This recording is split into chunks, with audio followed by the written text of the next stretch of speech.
Hello, ladies and gentlemen, welcome to Coin Lady channel. Today, I'd want to tell you 3 stories. I'm going to tackle this easy crypto problem first. According to Deaton, XRP is the altcoin with the most impressive recovery. And by the way, I also want to highlight, he ends up sharing his perspective in terms of, the risk-reward profile for XRP. Because I understand a lot of what happens to XRP's price action in the relatively short term is going to hinge on what happens with the SEC v Ripple case, but he actually shares his perspective. Okay, so what are the potential drawbacks, if any, of the current price action? You can see where he's coming from. So I'll tell you about that. Then there is an additional piece of crypto fundamentals. Former Ripple CEO Jed McCaleb was left out of the SEC's case against XRP, and Deaton explains why.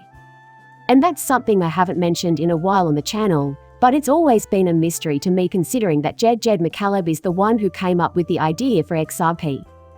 And then, for some reason, there was silence. Nothing, nada, zilch, nada. The SEC going after him is the last thing I want. It's puzzling, to say the least. Did they sign a secret document? Moreover, there's this. And I'm afraid this will make you queasy to some degree. You probably shouldn't listen to the rest of this jam at room temperature if motion sickness is a problem for you. The headline from the Crypto Basics is that SEC pay are twice as high as that of other federal officials in the United States. Okay, so maybe you're wondering why. Yeah, I'll tell you upfront that it's all because to their efforts. All of that effort paid off. But there is something I need to clarify before we go any further. I have zero experience in either the law or finance. Nothing I say or write should be taken as recommendations to purchase or sell any particular security. Just a hobbyist here that occasionally posts films to YouTube on various crypto-related topics. Okay, then? First things first, XRP is one of the most heavily criticized cryptocurrencies and projects ever. Yesterday, Attorney Deaton tweeted that the cryptocurrency deserved it because of its resilience in the face of these challenges. This is the name of the cryptocurrency making a reappearance. The lawyer made his most recent remarks in response to a tweet from Altcoin Daily, a popular cryptocurrency YouTube channel, which urged the crypto community to vote on which altcoin project had the best comeback story. In his chronicle of the project's difficulties, the founder of the crypto law firm noted that the Bitcoin community did not approve of Ripple's early marketing of XRP as a liquidity solution for banks because it seemed to go against everything Bitcoin stood for. To refresh your memory, the Bitcoin white paper was published in the wake of the 2008 financial crisis as a decentralized alternative to the existing financial system. Later in 2020, Vitalik Buterin, co-founder of Ethereum and one of the crypto community's unsuspecting cult leaders, designated XRP an S-word coin. Of course, I'm censoring that because there may be minors or parents in the audience. Do you feel welcome? In light of Ripple's Wells submission, which voiced worry over China's monopolization of the cryptocurrency mining industry, Buterin issued the following remark. In addition, it should be noted that the SEC has already begun investigating Ripple and XRP. Deaton noted that the SEC took action against Ripple to enforce its ruling that XRP is an unregistered security. The end should have come at this point. As US-based crypto exchanges rushed to delist the token out of fear of SEC prosecution, the price of XRP plummeted and nearly $15 billion was wiped from its market capitalization. Despite these setbacks, the token is still a top 10 cryptocurrency. Also check out what lawyer Deaton has to say on Twitter. He predicted, and he was right on the money, that by the end of 2020 and the beginning of 2021, the XRP community will be home to the majority of the crypto industry's most prominent figures. They demanded that XRP price decrease to zero or, at the very least, that it be removed from the top 10 cryptocurrency markets. None of it transpired, however, because the XRP community continues to see tremendous value in XRP. As a result, everyone of that milk grossly undervalued XRP. This is not the end of the comeback tale, but here is what Attorney Deaton had to say about it. Without a doubt, XRP is the correct response. Before being proclaimed dead by the SEC, Bitcoin was first derided as a banker's coin, the antithesis of what Bitcoin originally stood for. XRP has shown to be the successful recovery coin. Well, I can't say that I disagree. The resurgence isn't over. To repeat, the fight continues. More is on the way. Regardless, I choose to have hope. What would happen to the price of XRP if Judge Torres issued a negative decision against a good ruling? A favorable judgment from Judge Torres could result in a negative outcome for Ripple, but it would provide much-needed clarity for XRP and its great potential. Even if things go poorly, we XRP holders might still come out on top. But here is the response of Attorney Deaton. And he leaves some of the analysis to your own devices. But his mental trajectory is clear to see. I agree with him that XRP offers the best potential returns on investment. The judge's decision will be made within the next few weeks, possibly this week. What could possibly go wrong with 45 cents if the SEC prevails? In case you were wondering, he wrote this on the 26th. That was the cost of 1 XRP at the time. Up to 58 cents now, it has skyrocketed. The current level is even little lower. The pace of development in the crypto industry. Thus, once more, he inquires as to the drawbacks of a 45 cents rate. Status quo is the result of a ripple effect of appeals. Ultimately, Ripple was victorious. Moreover, XRP has been established as not being a security. Those are all fair concerns. Let me know your thoughts. Basically, I believe that this is what we're all thinking. Sure, the market would respond with a drop in price. I fear that if XRP is not clarified, the market will experience a panic. A bottom could then be reached. The bottom would be reached, and everyone would take stock before moving on. It could take a few more years, depending on the length of the process, and it would be a different court and a different case. And if that doesn't work, maybe the Supreme Court will. Sure, anything. I really do wish that wouldn't occur. I don't think that will occur. What do you believe the risk/reward ratio is? In addition, there is this additional piece of crypto fundamentals. Many in the XRP community have wondered why American programmer Jed McCaleb wasn't included as a defendant in the ongoing Ripple v. SEC litigation. Deaton has now provided an explanation as to why McCaleb wasn't included. You may recall that in December of 2020, the SEC filed charges against Ripple alleging that they had offered XRP as unregistered securities. The SEC has also filed charges against Brad Garlinghouse, CEO of Ripple, and Chris Larsson, co-founder of the business. Although members of the XRP community had previously queried why McCaleb, the former co-founder and CTO of Ripple Labs, was not included on the list of defendants, he was not named in the lawsuit either. Former Ripple Director of Developer Relations Matt Hamilton tweeted, "I've always found it weird how conspicuously absent Jed's name is in the SEC v. Ripple case.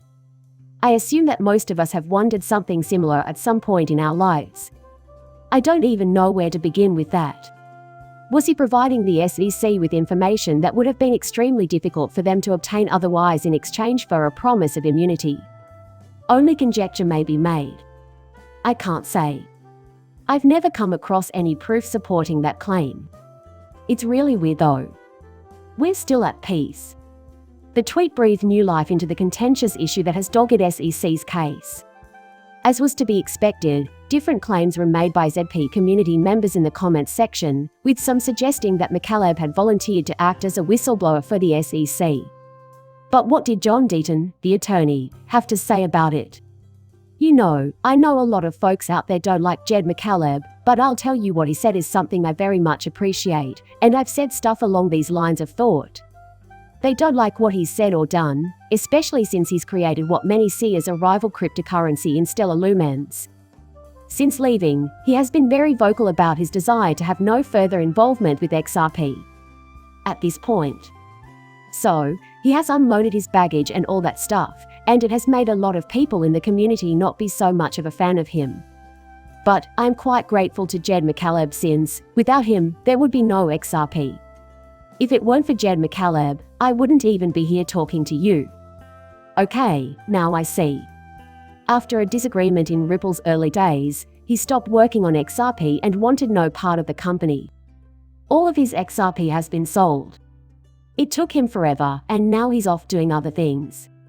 Yet, the extent to which he was, from the very beginning, hugely significant on the entire sector, could not be more clear or important for the better in my opinion.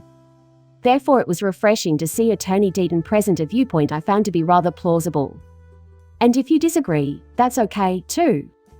Like I said before, everyone has the right to their own viewpoint. Nonetheless, I believe that Attorney Deaton is making progress in this area, so peace will proceed. When asked why the SEC didn't name McCaleb as a defendant, crypto law inventor John Deaton provided an interesting explanation. According to McCaleb's lawyer, he was spared since he is on crypto's Mt. Rushmore list of influential figures. The crypto law pioneer named Satoshi Nakamoto, the pseudonymous creator of Bitcoin, and Vitalik Buterin, the creator of Ethereum. His objective option for crypto's Mount Rushmore is McCaleb and David Chaum. And, that is an intriguing perspective. Would it be too much to ask if you could name a few of the most prominent figures?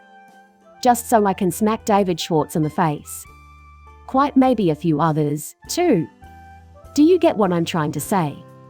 The most likely candidate is Moon Lab, because that guy is incredible. To be honest, I have no idea. You guys can go ahead and drop down, but I'm thinking that person on the moon sounds quite fantastic. But you have to admit, he's right. Isn't he taking the right tack? I feel that Jed McCaleb is underappreciated in our community, however I can see why that might be the case. And that's the second reason why some people dislike him, He had decided to leave his post. That he is dumping on the market has angered some individuals. And I kept on being persistent. And I was right all along. His dumping on the market did not significantly reduce XRP trading volume or price. Because it was spread out gradually over time, it didn't matter when he did it. I've made this point many times, and the fact that the price of XRP hasn't suddenly skyrocketed after he stopped selling it because he ran out proves that I'm right. That represented such a negligible share of the day's total volume. I have forgotten the exact percentage, but it was something like 1% that I liked. Naturally, it wasn't having any long-term effect on the cost. That sum may seem small, but you may always argue that it adds up over time. Yeah, I get it. It alters the equilibrium of the market. What I'm saying, though, is that this is not the primary issue holding the XRP price down. Demand creators, also known as buyers. Now, the reason there hasn't been enough demand at particular times isn't XRP fault, rather, it's because crypto markets have been down. In the future. Thus, the SEC filed a lawsuit against Ripple, alleging that the company failed to provide adequate safeguards. Therefore, in April of 2021, despite a significant market rally, XRP barely reached $2. There are always further justifications. Yet the point is that even though these factors contributed to insufficient demand, the lack of available XRP isn't the primary reason the price of the cryptocurrency isn't higher. That is not the case at all. It's all about demand. If the quantity of XRP doubled, for example, like if all of Ripple's XRP were magically all in the market, I couldn't care less if the price went up or down. Do you really believe that demand will only increase by a factor of 2 before the resulting price hike? This is not a complicated issue. What difference does it make if there are twice as many individuals interested in crypto as there are now? Or how about going a step further? Is it possible to dream even bigger? Not even a large additional workforce is required. Let's if all the real money, held by institutions, were to start flowing into XRP. It doesn't take much more to obtain intolerably high costs, though. Indeed, concentrating is a popular pastime. Just looking back through history, I see a lot of oversupply and lousy tokenomics. And I'm like, but listen, this is the larger picture, people. It makes no difference if a lot of people suddenly start using cryptography. In all honesty, it makes no difference. Just a teeny, tiny, baby-sized piece. Well, let's consider this. I hope I can get through this without making anyone too sick to their stomachs. But here's the big picture. Pay for SEC workers is double that of the rest of the US government. The average income at SEC is more than double the national average for government and federal agency employees. The budget testimony of Gary Gensler, SEC chair, before the House Appropriations Subcommittee on Financial Services and General Government has continued to elicit responses, including this one from Ripple's General Counsel.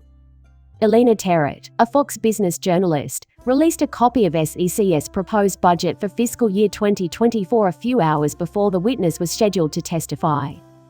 For fiscal year 2024, the paper states that the head of the SEC requested a stunning $2.43 billion to cover salaries and other benefits. Salary costs for the SEC's 5,473 employees are estimated to cost $1.6 billion of the total requested sum. A stunning quote-unquote $1.6 billion for a mere 5,473 individuals. Tech thinks the request is excessive, especially when compared to the salaries paid by other government departments. The average wage for an SEC employee in fiscal year 2022, as reported by Terrett, was $156,458.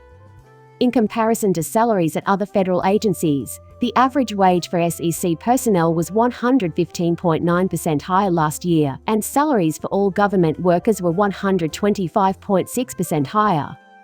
So, again, for the record, the good people at the SEC have been working really, very hard to make that make sense. Working so hard to ensure the safety of American capital abroad. Wow, what a blessing. No, I don't give out financial advice. Nothing I say or write should be used as a basis for making financial decisions. In the end, please like and subscribe my channel. See you later, bye.